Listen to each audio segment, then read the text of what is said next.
मी कुठेतरी वाचलं की विकासाच्या नावाने बोंब बसणारे हे बोंबराजे आपल्या वहिनीच्या विरोधात त्या ठिकाणी काहीतरी बोलतायत।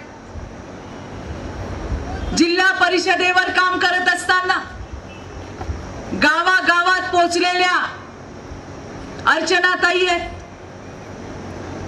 तुमच्यापैकी अशा कित्येक जणी आहेत ज्यांना स्वतःच्या पायावर उभं करायचं काम हे अर्चनाताईच्या आणि राणादादाच्या माध्यमातून झालंय। डॉक्टर साहेबांची तपस्या या धाराशिव नगरीमध्ये, या धाराशिव जिल्ह्यामध्ये, अख्ख्या जिल्ह्यात असा कोण नसेल ज्याला डॉक्टर साहेब माहिती नाही, ज्याला राणादादा माहिती नाही, ज्याला अर्चनाताई माहिती नाही।